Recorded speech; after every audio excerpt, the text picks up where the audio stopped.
the typical Dinka culture thought that if children are taken to school, they will be spoiled. In their context, being spoiled is that they will not cope up with the culture. And they will be, in that way, they will be out of the culture. And therefore, it was very difficult for any parents to decide to take his or her children to school. But it was very different with my father. Though he had never gone to school, neither did he have anybody before that had gone to school. But he was inspired, self-inspired, to make sure, first of all, to believe that education is the key to life, and that those who are educated are much better in life than those who have not gone to school. And therefore, he decided, single-handedly decided, to make sure that all his kids go to school, including even the girls.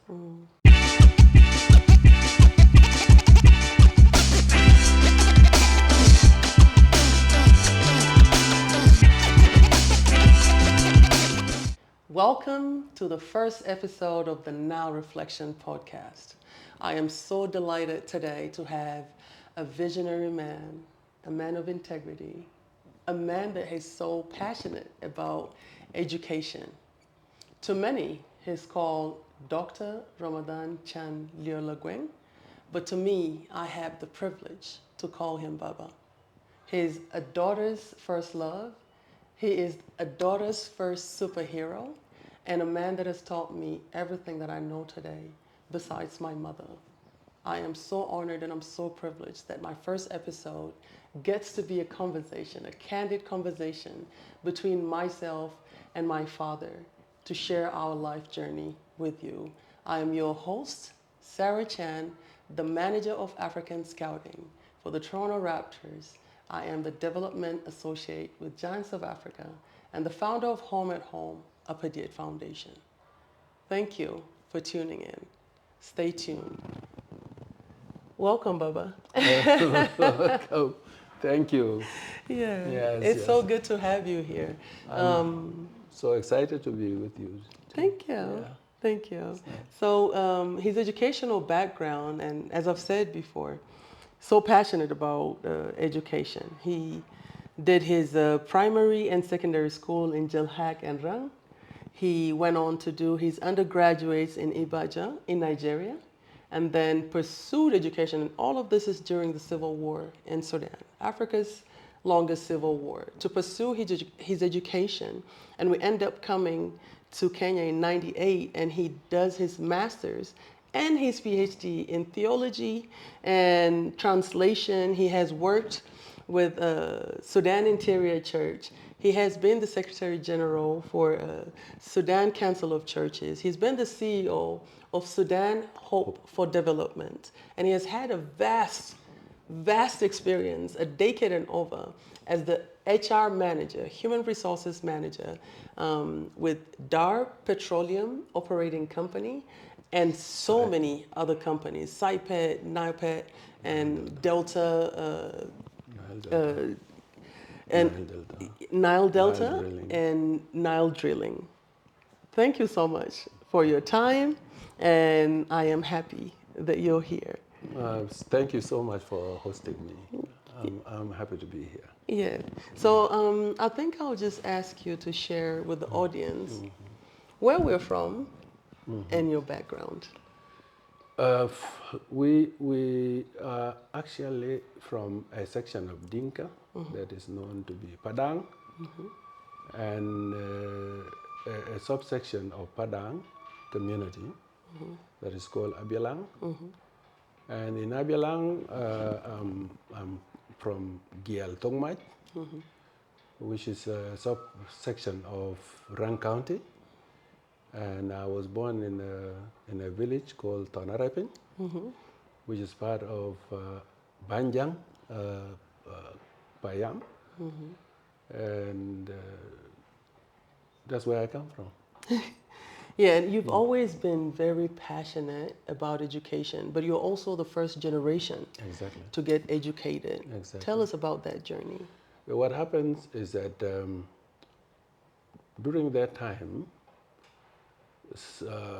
people did not want their children to go to schools because school by then was run by the colonials, the British government, and the typical Dinka culture thought that if children are taken to school, they will be spoiled.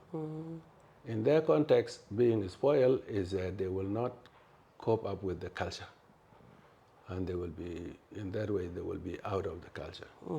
And therefore, it was very difficult for any parents to decide to take his or her children to school. But it was very different with my father. Though he had never gone to school, neither did he have anybody before that had gone to school. But he was inspired, self-inspired, to make sure, first of all, to believe that education is the key to life, and that those who are educated are much better in life than those who have not gone to school. And therefore, he decided, single-handedly decided, to make sure that all his kids go to school, including the girls. He succeeded. He succeeded in taking us as boys. But the culture was very harsh on him to take the girls to schools. And therefore, he ended up taking us. And for his love for education, he will leave everything, even farming or his animals or anything, and take the burden of taking us to look for schools. And that was, for us, that was a big thing because there was no single father who will leave his job to take a child to school. Right. In fact, people came looking for children to be taken to schools, but the parents will hide them. So that is where we got the fire of loving education. Then now, as we went into education, two things help us. One, the motivation from my parents, most especially my father. And second, that we were gifted academically to do well in the school. So that kept Thank us. you, Father Lord. So that kept us going in education. And when we tested the benefit of education, we decided, since it is something that is good, why not promote it? Why not encourage others to have it? Right. And that's where we started. That is amazing. That is intriguing because I've never known that part that Kwakwa is the one that he was. He was. In fact, he took we took a lorry together go to school, from Tarepin to Jalhak. By then the roads were rough. Yes. And the lorries, you sit on the main road for almost 24 hours to look for a lorry that will be passing by. Yeah. And many will pass and they will not pick you.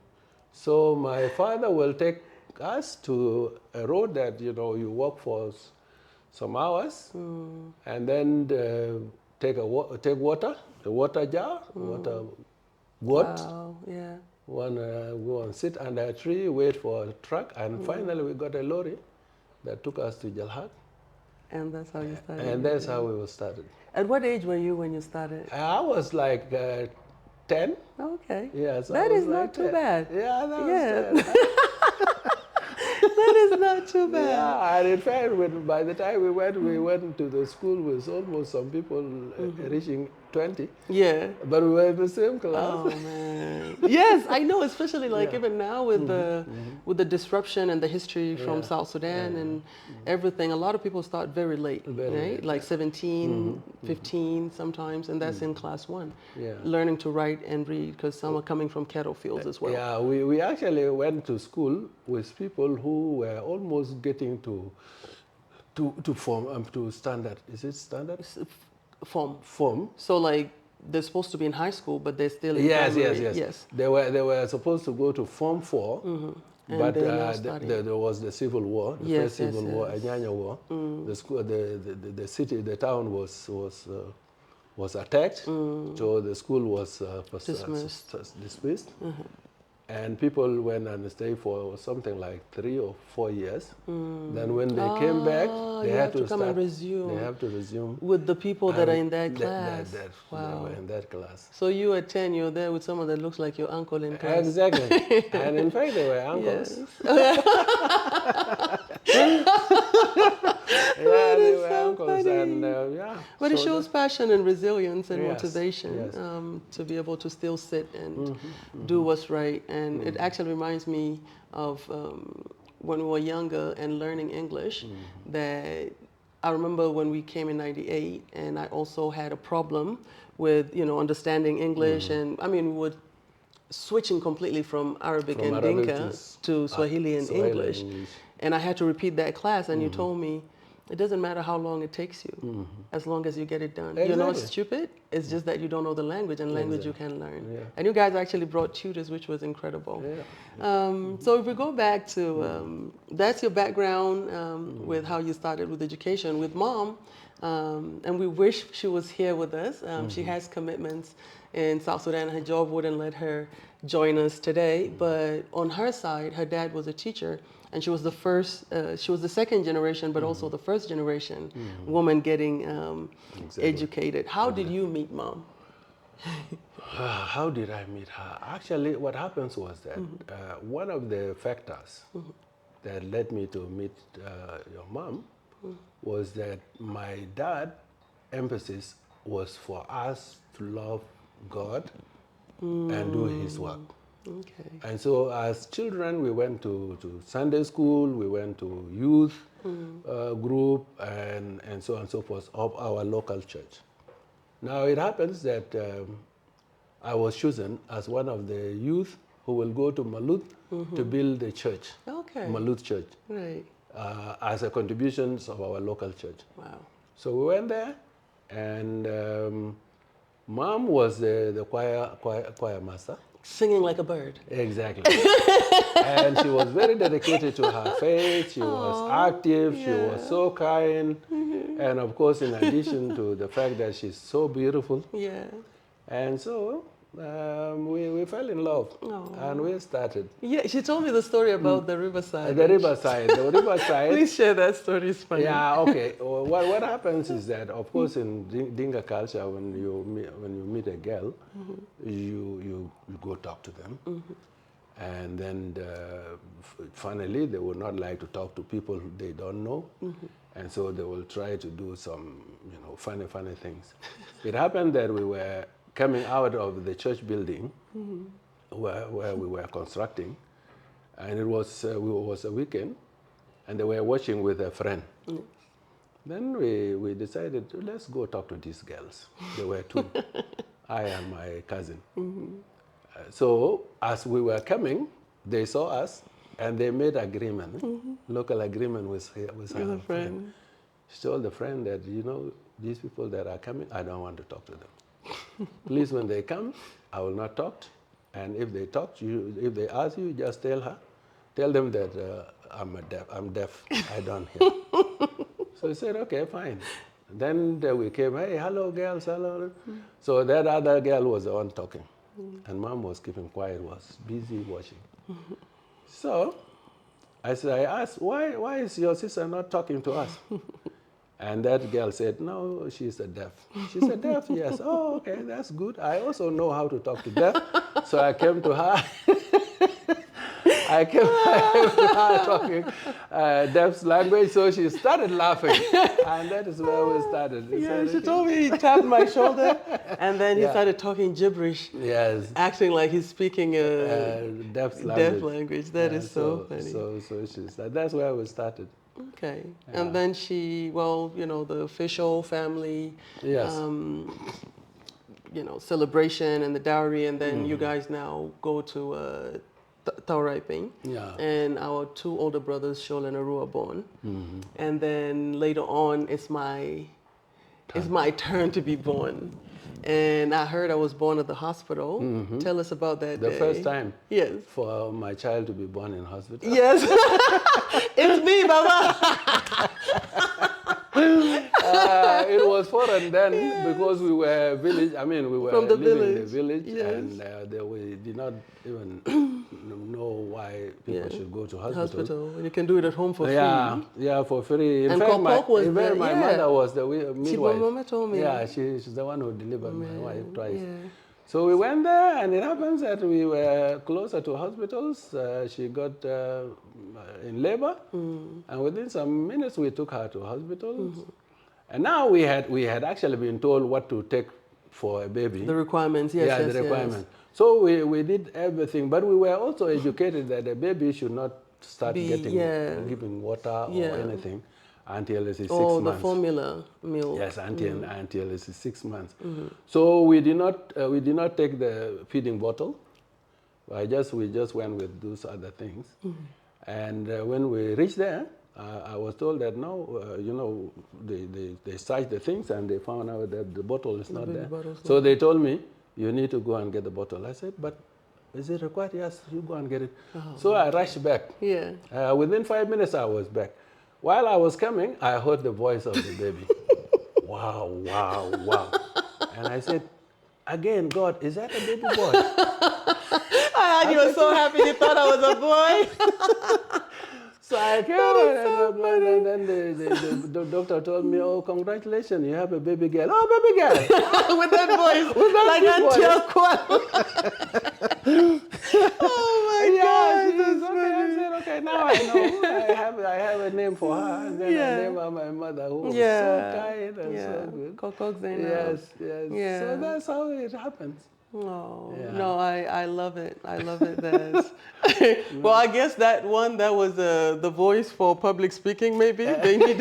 God needed me to be heard very far. I think so. That's why.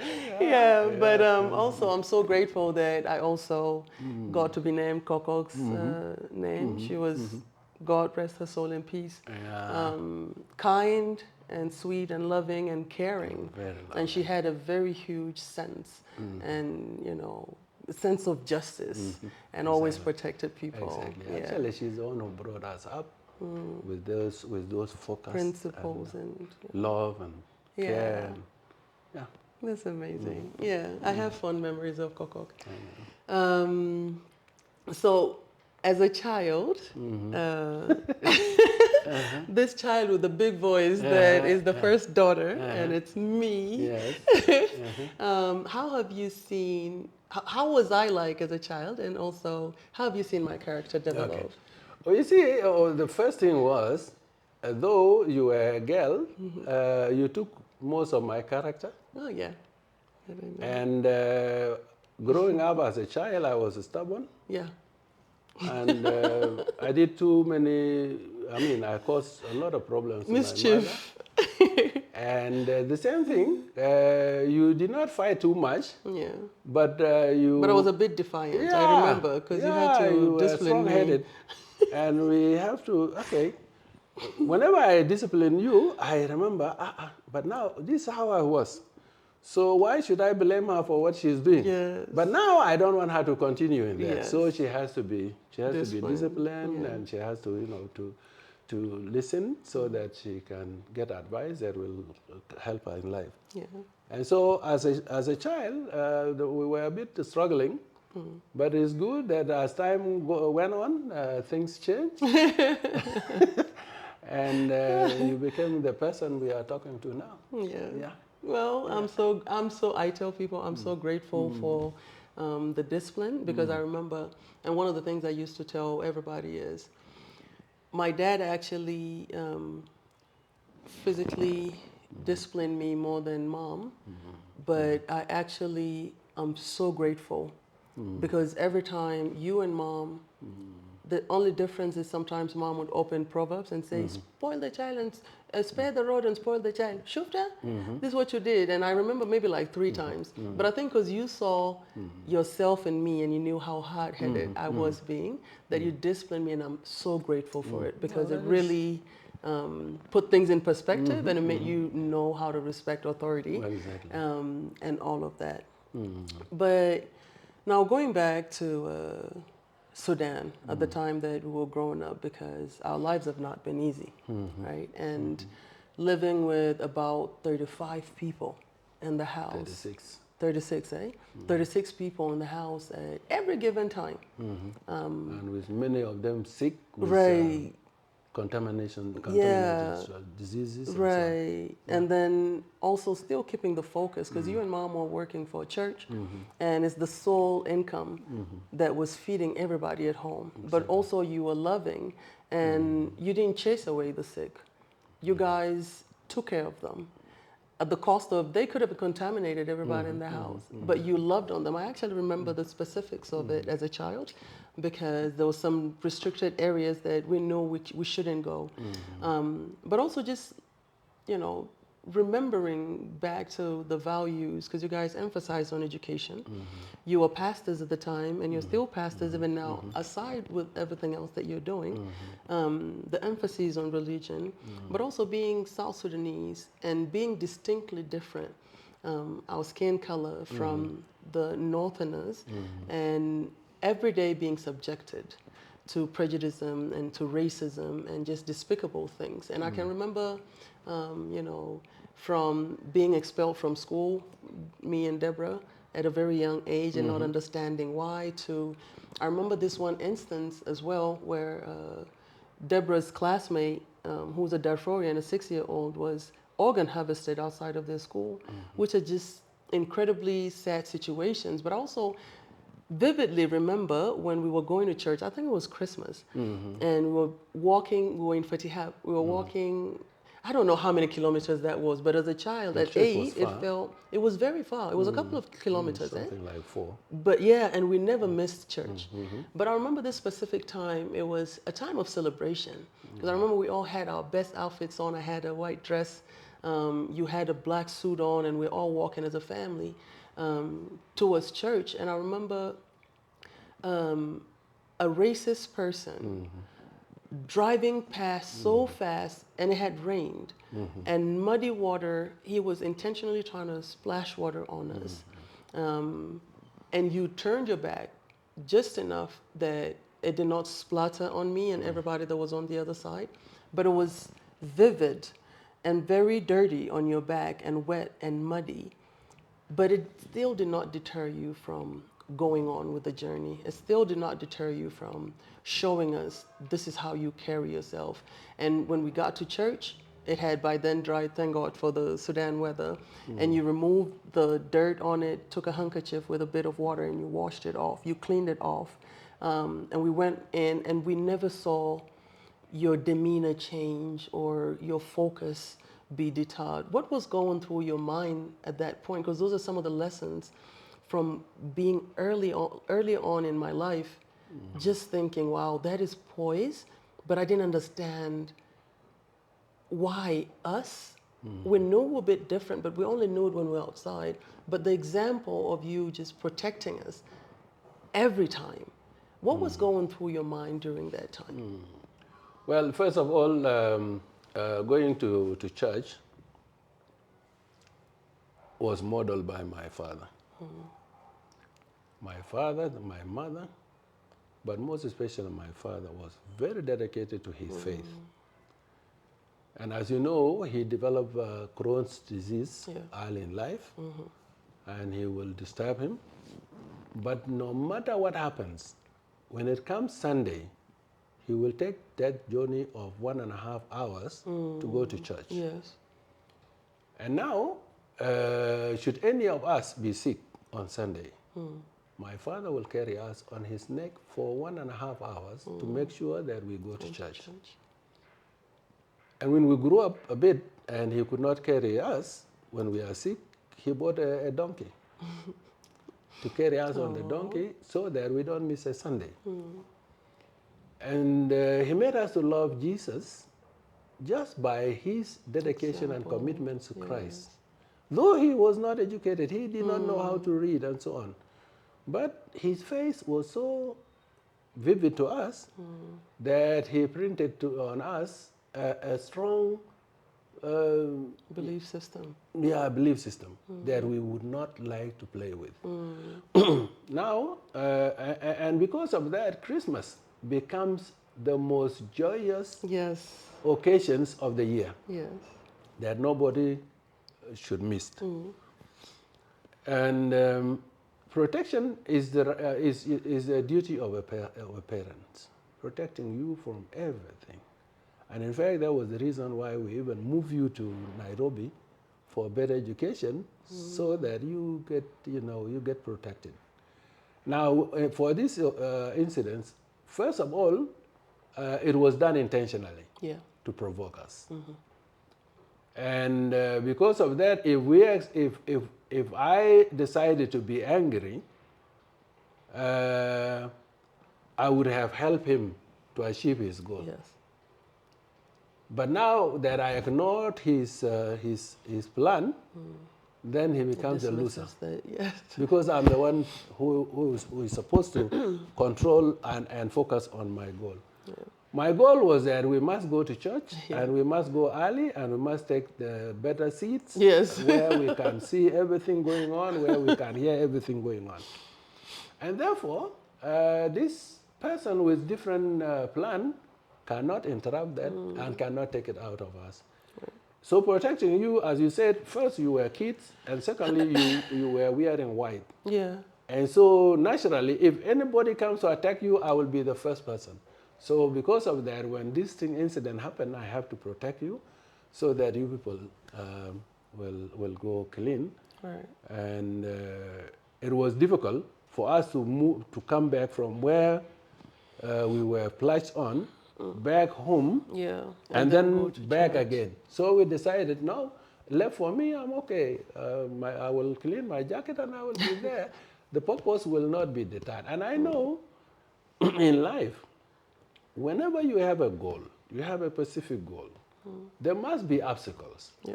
And if you focus on obstacles, you will lose focus on your goal. And therefore, no matter what happens on the way, on the way to achieving your goals, it should not be a matter. It should not be a focus. The focus should be your goal. No matter what obstacles comes, you handle them with the aim that you achieve your goal. And that is what happens. We went on time, we cleaned our clothes. Nobody asked why you became wet. Yeah. And we were there happily. We celebrated, we sat on the right places, and so that was it. Yeah. That is very profound. And it's those lessons really that today when people ask, why are you so different? Why are you so confident? Why are you so this and that? And I tell them, I can't take the glory. It's the father and the mother that I have and the community that raised me. And it truly is that. So I am forever grateful for those lessons. And speaking of, sorry, I got emotional. I know. Speaking of our vision and mission as a family, which you've always led relentlessly, and you've always, inspired us, you and Mom, to chase our dreams and our goal, and it has always remained the same. And I remember the one thing that I did not like, which is what we look back on now and we're so grateful for, that you and Mom always reiterated and said, education will one day become your mom and your father. Remember that this is what we're doing and this is why we're here. And we'll go back home and impact our community, and we'll impact Africa, and we'll contribute to the global affairs. And you stuck to that. And when the scholarship came through for you, Mom, myself, and Deborah, and was supposed to leave our two brothers out, our two older brothers. And at the time, Sudan was teaching young men military skills in high school so that they can be sent to fight the battles during the Civil War. You were very adamant about the whole family having to come together. Maybe walk us through, even knowing that you might not have much, but the little that you have, you made sure that it took even longer to accumulate to be able to bring us all here. Your grandfather was motivators. He's the one who inspired us for education. One of his struggles to keep us in education was that he sold a cow every time we go to school to pay for our schooling. And that was against the Dinka culture. Right. A cow should never be sold unless it is for marriage or marriage dowry. That's the only time. And for him to be selling a cow, for us to go to school, according to them, to spoil us, it was a big struggle. And I remember in one of his confrontation with his brothers, when he was told, they came and sat with him and told him that what you are doing is not right. One thing he said that I still remember up to now, he said, you know, my brothers, let me tell you something. That a time is coming when an uneducated person will be difficult to live. And therefore, whatever I do, I want to do it for my children so that if they fail in school, they should not blame me. And these cows, whether I use them for this or I don't use them for this school, they can die. Yeah. So please let me invest, you know, using, let me do what I think I'm doing right, and so on and so forth, and you keep your cows.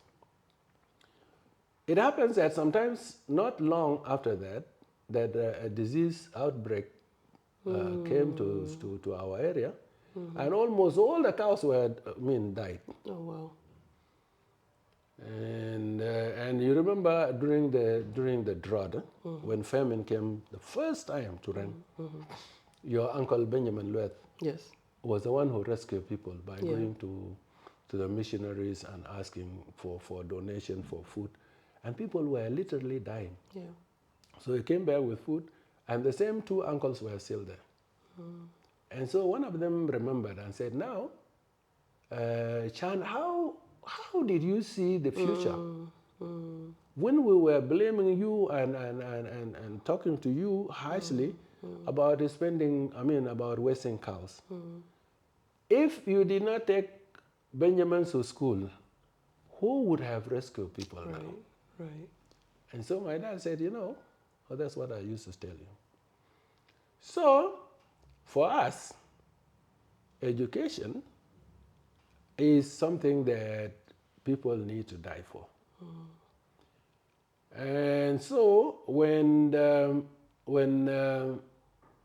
time came for you people to go to sit for exam, for national exams, Chol and Aru were due to be taken by force to fight for the Islamic regime. And they were to be forced to fight against their people who are trying to liberate their country. That we did not buy it. We did not agree. So we try by any means. Our aim was to rescue them. So to stop them from participating in this plan. And so the only way for us to go about it is to take them out, and we did not have enough money. So we talked to the mission, SIM, by then called Sudan Interior Mission, now is Society for International Ministry, because they had wanted us to go out for a scholarship in order to do the translation, which I had been doing. So we asked them whether it was possible for them to sponsor us to come out exactly at the right time when these boys were due for exams. They agreed. And the funny thing was that they agreed that they were going to sponsor us. And we planned for almost a year, planning to come out, and not knowing that they only agreed to sponsor two of you and myself and mom. Until the last day. And I remember it was even Thursday. And in that system, Friday was the holidays, Saturday was the holidays. The working day start on Sunday. And for us, Sunday, we don't work. So it was going to be 3 days before we can get a solution. The tickets were brought for us for Saturday. And there was no way that, first of all, we did not want to leave them behind, even for a single day. And second, we did not have money to get the tickets.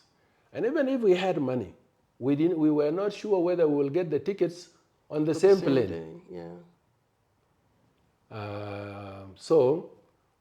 But we went out. We had some money that we had saved, and we bought a plot in Khartoum, in Dar es Salaam, Libya, where we were staying, and that we used for business.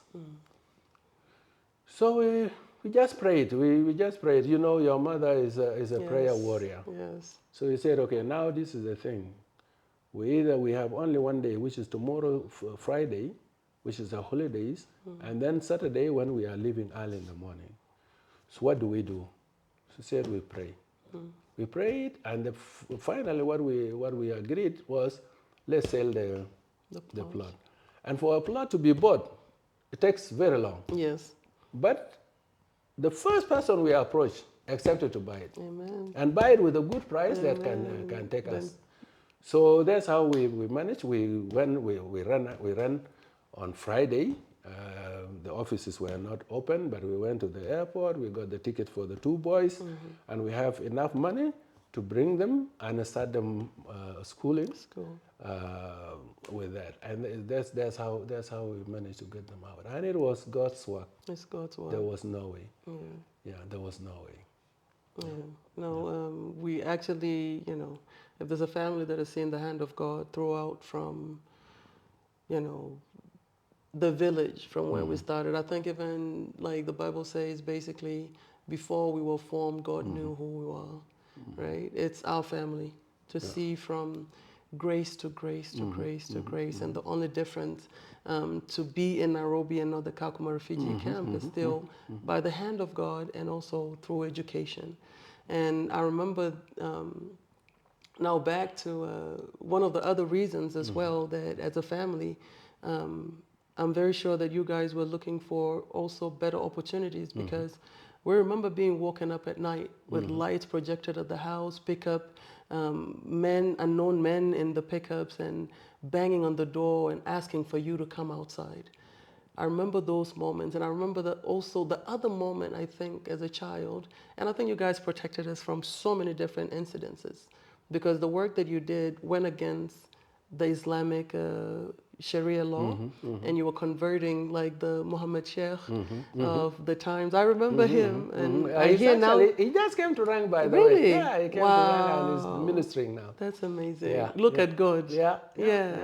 And so, like knowing that the seeds that you guys planted that almost costed you your life, where they're coming at night to knock for you to come outside, and we know what was happening back then. It was extrajudicial executions, but also to see sometimes that mom would say you're not there, which protected you, protected us, protected the whole family because we only had you guys.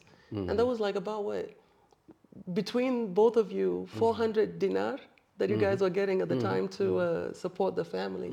But also just your life being at risk, and there was always assassination plots. How did you, besides knowing they're trying to kill you, but you're still doing God's work and you're still protecting us and you're still planning and having a vision for the family to continue to pursue education, how do you, in that moment and time, just like Kwakwa did in his time to continue to educate you guys, how did you continue to be motivated and pursue education? Yeah, first of all, we had a vision. And we have the dream that as a family or as parents, our success will be measured by the success of our kids. And the possibility or one of the strategy for our kids to succeed is to get better education. So that was the key. That was what we had in mind. We are not succeeding unless our kids succeed. And they are not succeeding unless they get better education and better life. And then now we have committed ourselves to serve God. In fact, one of the reasons why we married was because we shared the same vision. Your mother had a missionary's heart, the same thing with me. And so we said, okay, the God we serve is a God that actually saved Daniel and his colleagues from fire and from lions. Right. And he's a God who controls this world. Yeah. And he has commissioned us to serve him in this difficult situation. So he will see us through. That one we did not have a doubt. But for sure, as you just mentioned some of these incidences, you know, the most difficult incidence is what happens in Rang when I went to Rang. We decided all the pastors, the evangelists, the elders, church elders, were chased away, were actually forced to leave Rang so that there is no evangelism. We came back from Nigeria and we found that everybody in Khartoum, churches are left with lay leaders, and there is no evangelism, there's no ministry. So we decided, no, we are going to go. This is God's mission, and still the same God that has protected people from generation, and we must do his will.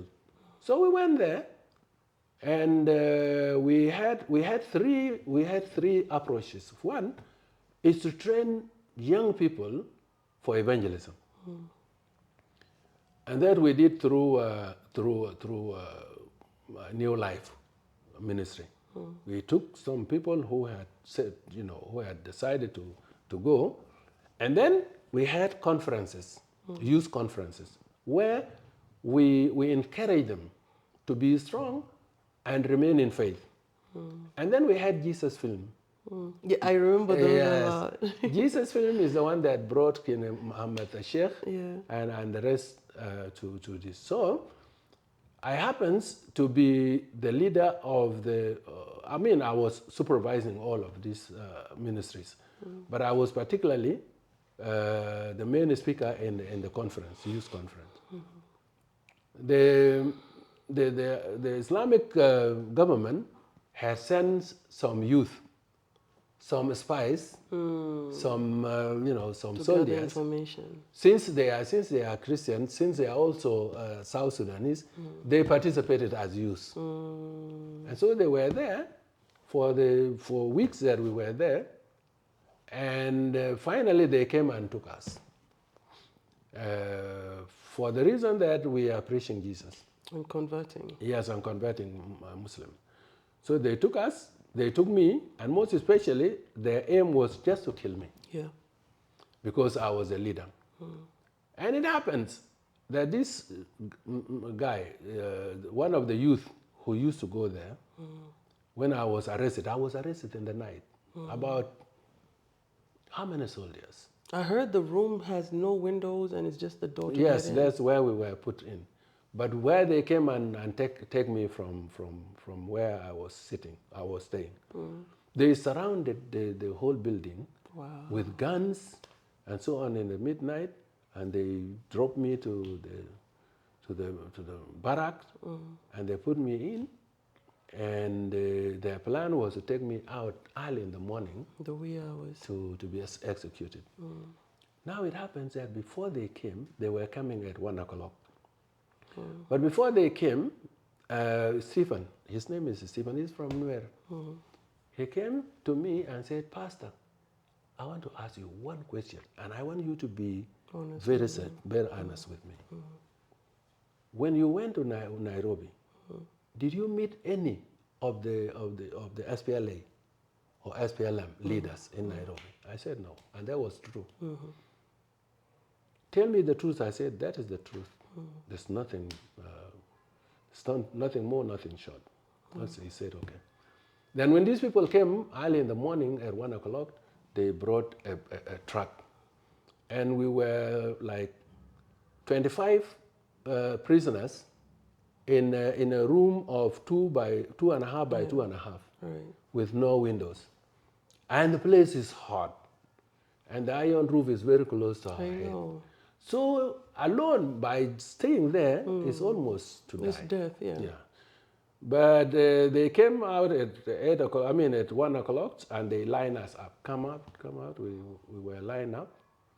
I and 8 other young people. And we were driven to the truck that was parked in a dark corner. And to be taken to the truck. And Stephen came to the one who is doing the action. He said, my friend, he's a soldier. He's the head of the Security. of the CIDs. So he told him that if you are taking these people, Pastor must come back. And he said, no, Pastor Snow is one of those that are, Been accused sentenced. He said, no, if the pastor is there, this truck will not go. If it goes, I will shoot the truck. And he took his gun, he went to a corner and said, unless that pastor is not there, if he's there, I'll shoot the truck.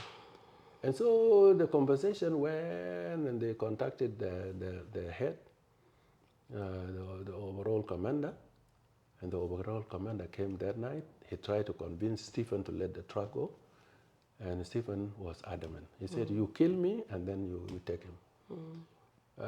Because of that, it was already getting done. It was already late for them to take me. So they returned me, hoping that they will do it the following day.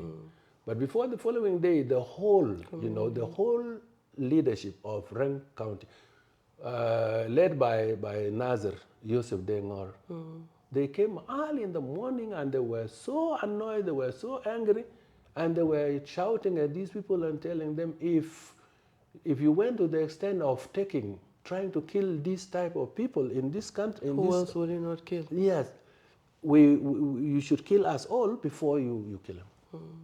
So because of that now, and of course it's a work of God. This issue, they actually did not want it to be known. So when it was known, they postponed it, they released me, hoping that they will do it in a time when nobody is aware. And that's one of the incidences that I almost, I've almost lost life. I remember but that. I still know that God is there, no matter. They will come to me and say, tomorrow you will not see the light again. And I said, if my God wants me not to see the light, whether you want it or not, I will not see it. But if he wants me to see the light, no matter what you do, I'll still see the light. Yeah. No, and I remember you used to tell us that you cannot fear death. Yeah. Whether you're asleep or you're outside, if it's your day, it's your day. Just live fearless. Yes. Just trust in God, believe in him, and whatever happens to you is his will. Amen. Yeah. I remember now at the airport, and they couldn't allow you to come because they also detained you. And Mom and the four of us end up coming to Nairobi, and you had to find a different way to come, but you still persistently went through the route to come to Nairobi. Could you share with us just the route that you had to use also to come? Yeah, still, because they had plan and that plan was known by the security that I should not be allowed to leave. They wanted actually to execute me. They had tried this 9 times, including even 2 times in rank, and God protected me.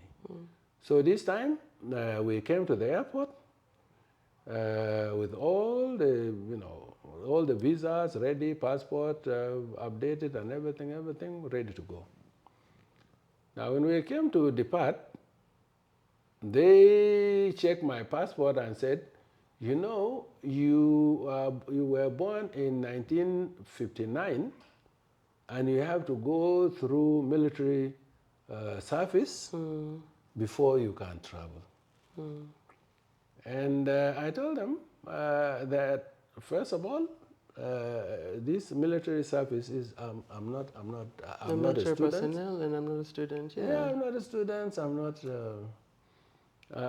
not supposed to do it. They said no, you have to do it.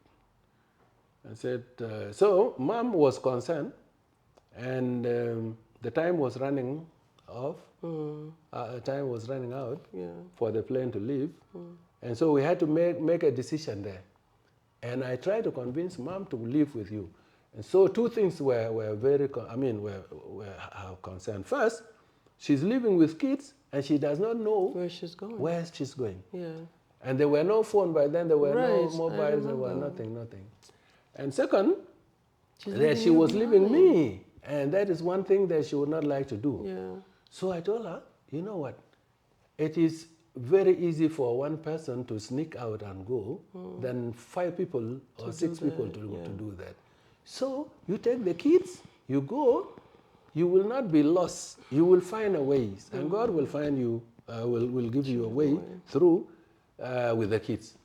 For me, I will try. If it doesn't work through here, I will go through the borders, and I'll go to John Garang movement, and then from there I'll come to see you. So that's what happened. After you people left, you remember when we were leaving, we came through Few Yokwan's home. Yes, I remember. And he was in the head of the government. He was a member of the salvation body. So when we went back, the wife, he just passed away some 2 years ago. Mary, I remember. She called the vice president. By then was Zubair Mohammed Ahmed. Told him my story. So Zubair called these people and told them to release me. So that's why I was released. I booked the ticket again. With that little money that was left. And then I followed you. I followed you. Yeah, because I'm very sure that back then, even now, buying land is like $1,500 US or something like that. So I can only imagine back then. Yeah, it was. Yeah, it's not that big. It was not a big money. It was not a big money, but it was enough to get the tickets and get us coming still out. coming.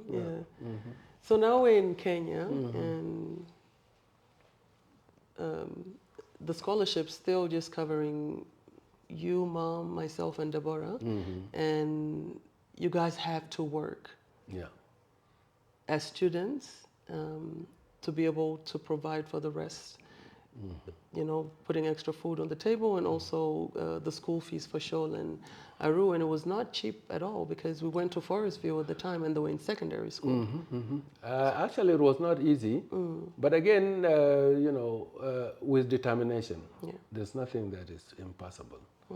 What happens was that when we went to school, we registered, and we did well in the school. Actually, for us to be given work scholarship, you have to do well so that you have spare time to go for work scholarship. So that's what happens. We did well in our first term, the second term, and the first year. So we were entitled to work scholarship. So whenever there is grass to be cut, there is a stone to be chipped, and all this, we were given chance, and based on that, we managed it, and we were able to survive. Yeah, and also because I've talked to Shoal about it too, and he said he also was washing cars. Yes. 5 cars a week, and then he would get 50 shillings, which is 250 shillings, which is $2. Yes. To be able to contribute towards his scholarship as well. I mean, his school fees, which is, it comes down from you guys' leadership, because the rest of us, myself, Aru, and Deborah, we had a pretty fair, childhood. Like we didn't, you guys really protected us, and you let us just have a childhood. And I remember just, playing around in negs. I remember, the friendships that we made, and it's because of you guys. And everything that you sacrificed as well for us. And I can't wait to also show the audience where we actually lived in these places that we're speaking of later on. But you go on and you have your PhD. And it also was not the easiest Journey. journey to getting there. And I remember just, looking at you at graduation, and me and being a crybaby, I was just, I was crying. And Uncle Sam was looking at me, shaking his head like, we're here, it's okay.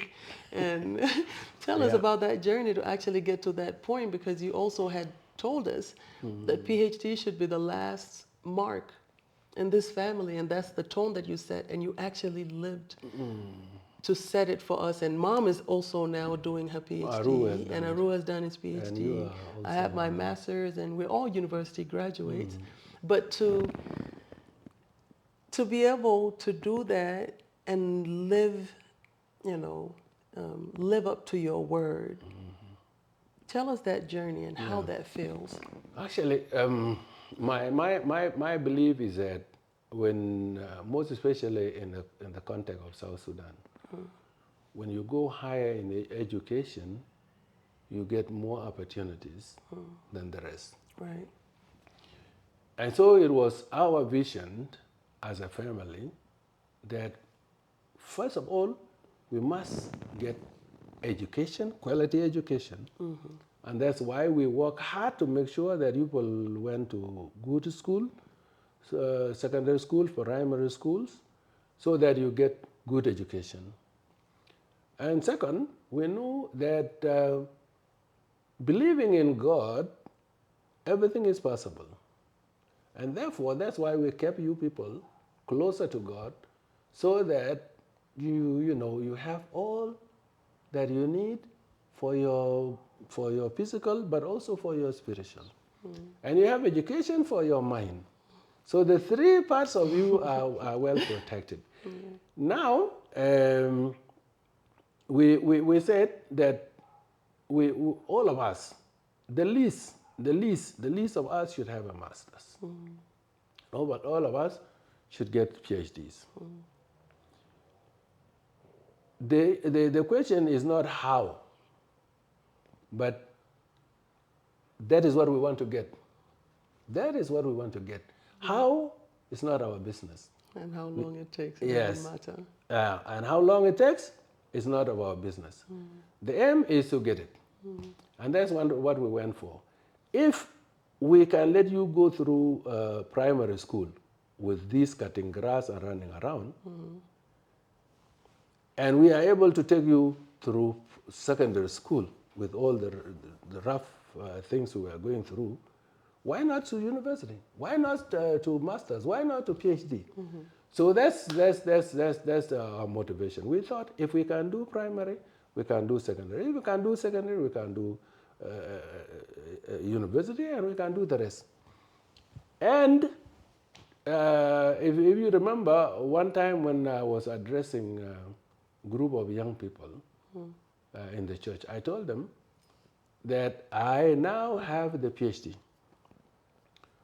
It's not that I will do much with it, but the major goal for this is for you people to know that it is something that can be done. It's possible, it's achievable. It's possible.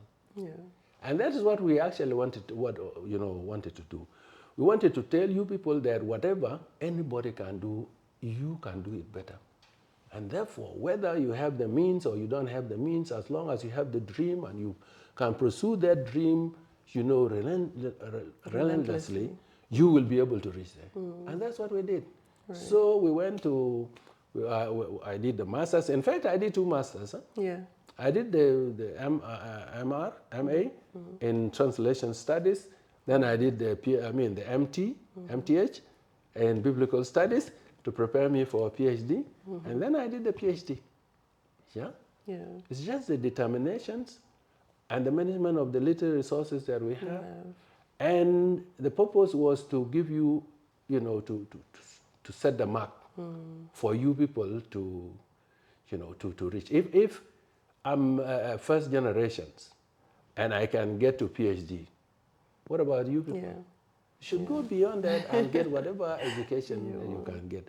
And I remember also in 2000, and was it two, when your master's was over and there was, your scholarship had come to an end. Yes. If you hadn't relentlessly started to look for other opportunities, we would have also been in Kakuma. It's true. So it wasn't like a far thing that wouldn't have It happened. was almost there. Yeah. And in fact, you know, what happens was that when we were still studying, the church, a church in the U.S. called Ambrook, led by In Dick Wisconsin, Robinson. right? Yes, Dick Robinson. They used to come out, and during our break, they took us as young South Sudanese to pastors to go and train others. And so they took us sometimes to Pashala, to Kurmuk, to Yabus. And out of there, they saw in me the ability to lead the group. And so they said, instead of us now wasting money to take the team of 20, 15 people from the US here and going to South Sudan and going back, why don't we entrust this to you? You did it well and you managed the team properly and you can do it even better within the culture. We'll assign you to be the leader of these groups, and what we will do, we'll just support you for you to do the work. Yeah. So I said, okay. So that's what we did, and out of that they pay us all the things. And in fact, it was when the scholarship was closed, New Sudan Council of Churches was to employ me, but they failed. And therefore, the next thing was for us to move to Kakuma. But then I remember that they had told me that they wanted me to lead these people.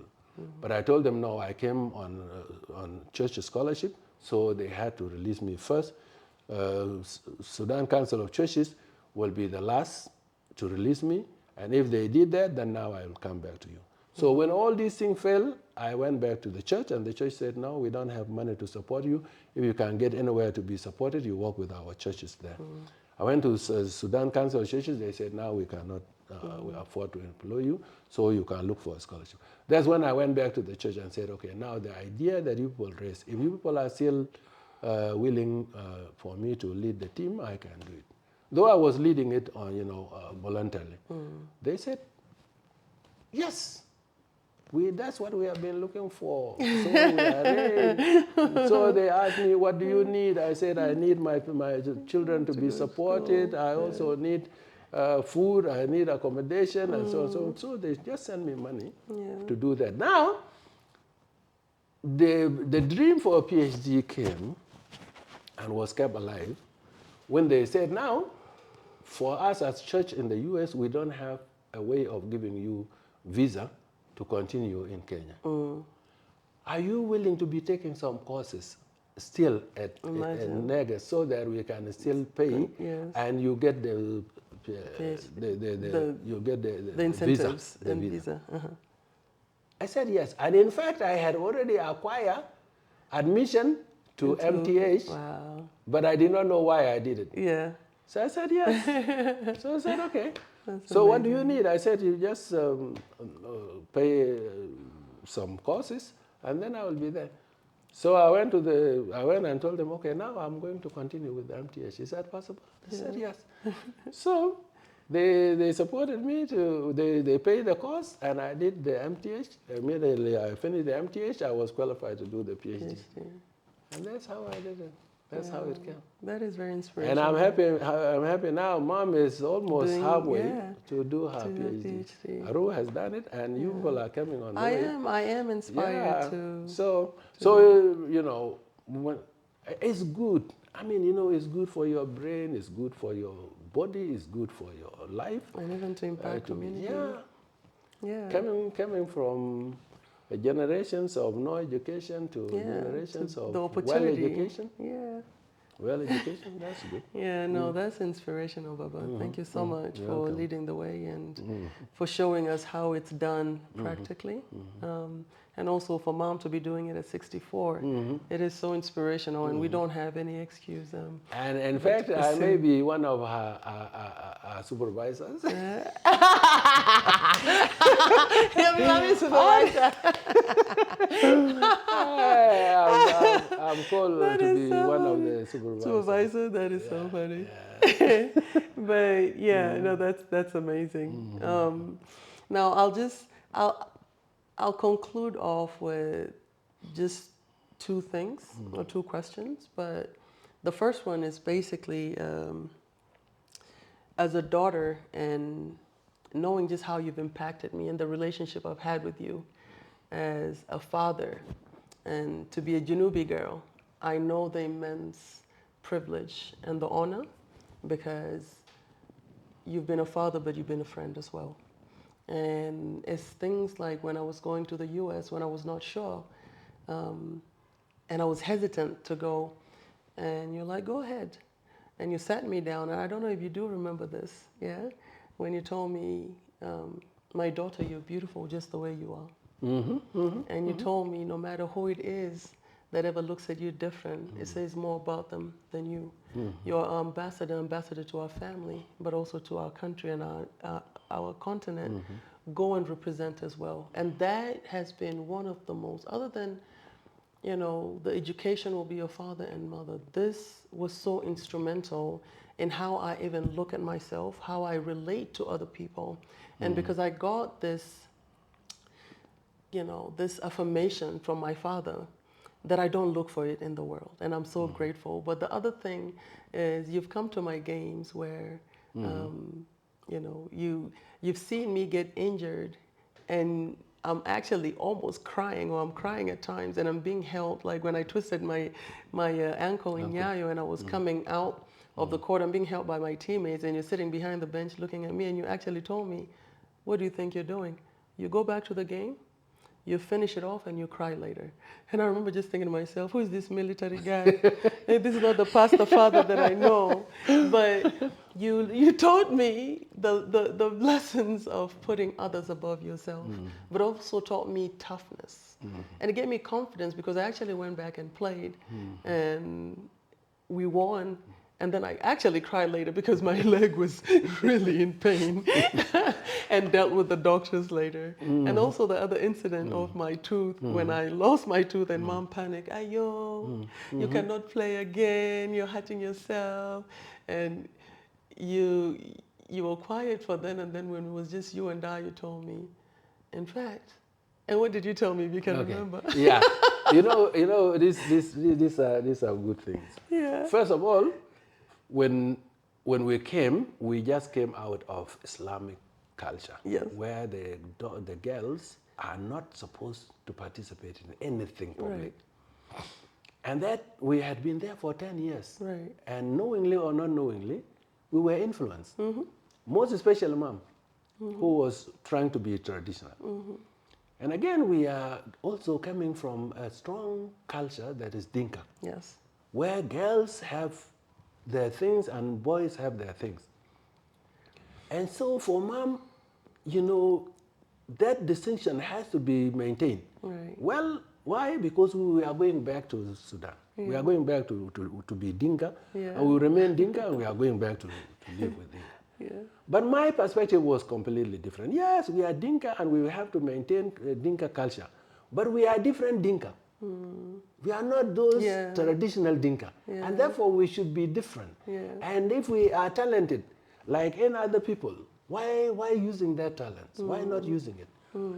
And so for you people, you know, you are a born athletic. You are a fast runner and a long runner. That is how you are born to.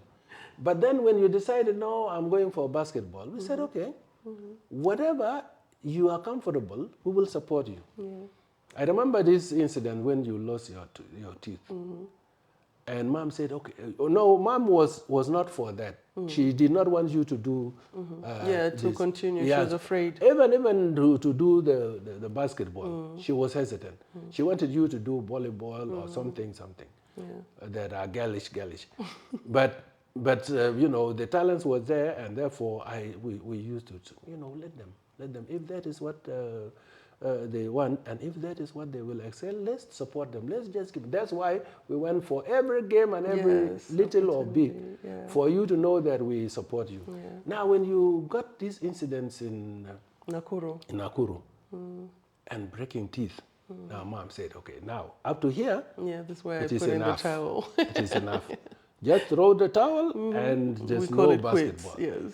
And the other way, I told her, in fact, it is now that she should not quit because this Already thing lost has her tooth. broken the tooth. So it is now that she should do it to the end, since she lost the tooth. Right. The tooth. So we say, okay, now then you continue from there. Mom will say no, but we'll say no.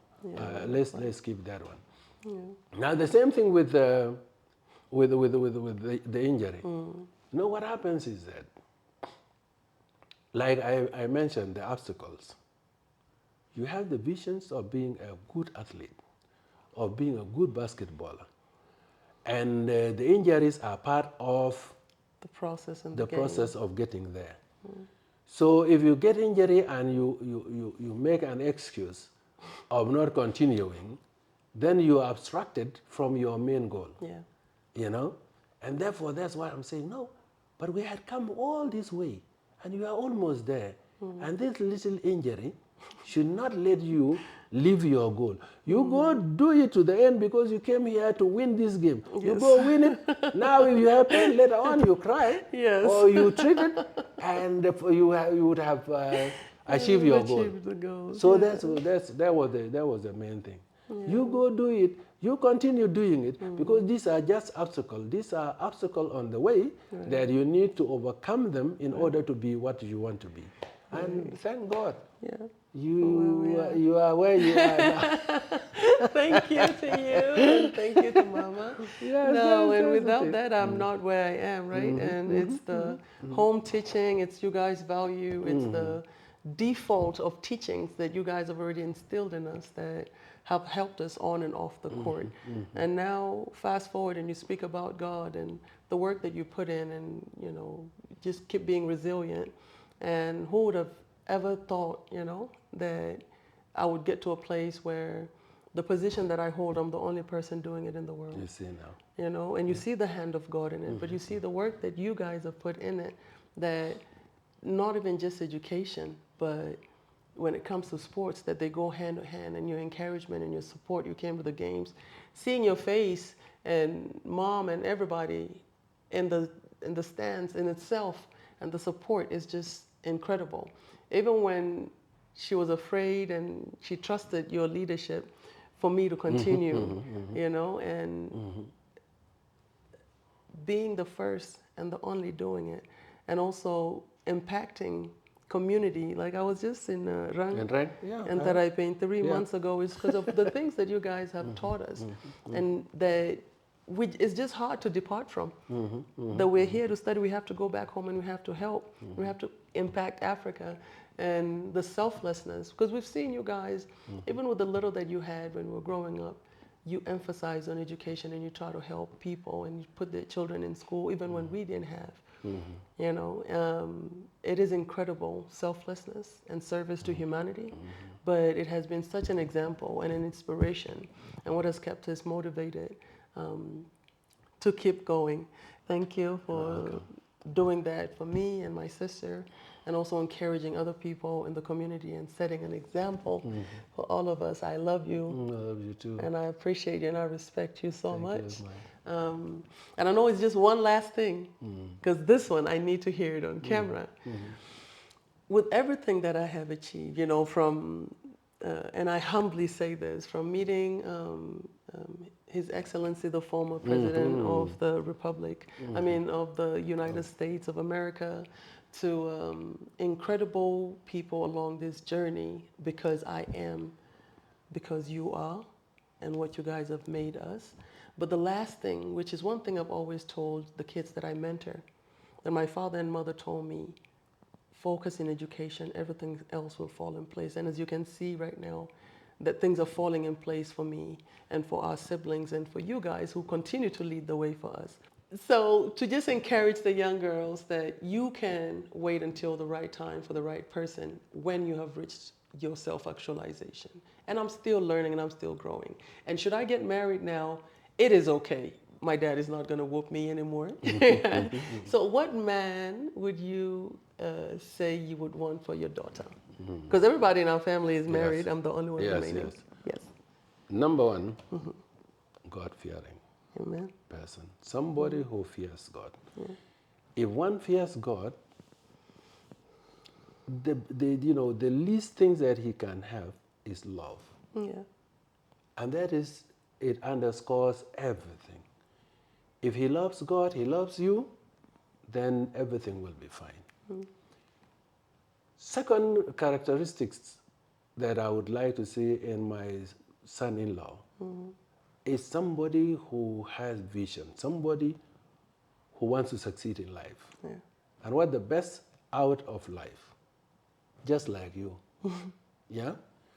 And the rest will follow.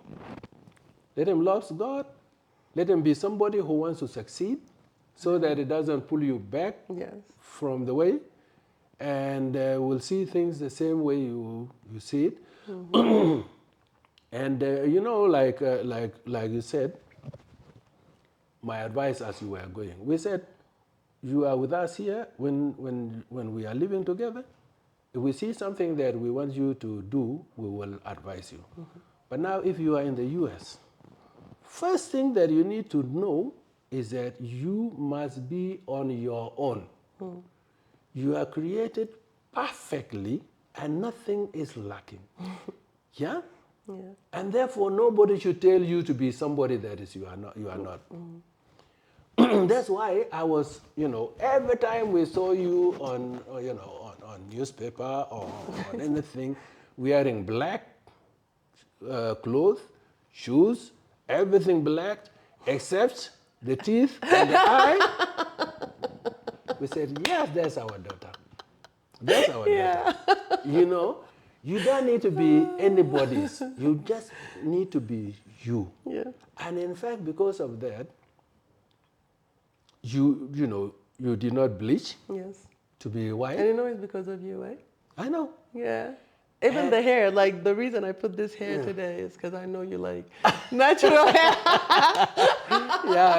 Yeah. So for me, partner is due. Yeah. You need a partner. If you get somebody who is God-fearing, who is loving, who is caring, whether he comes with cows or not, will support it. Okay. And becomes part of our family. Aww. Yeah. So we are praying, and Mom and I always pray Yeah, I that, know. and God's time is the best. Amen. You I know. have waited for it, and I believe it's for you to settle. Yeah. And any man who comes actually will respect you, and you will respect him, because you are coming to share life. Yes. You are not coming to depend on him, or Yeah. he's not coming to depend on you. You are just coming to share life, and that's about life. So, and for you to the peak of your achievement is to meet the head of the world leading country like Obama. Yes. Yeah. It was amazing. I mean, how many will dream to even meet Obama? And here, black lady, going to meet him like Yes. meeting a friend. Yes. It made us proud. Thank you, it makes Baba. us so proud. Yeah. And for him to even think of meeting you, there must be something that was so big that he could not ignore. And so we are so thankful. Thank you. Thank No, you for I keeping am. it up.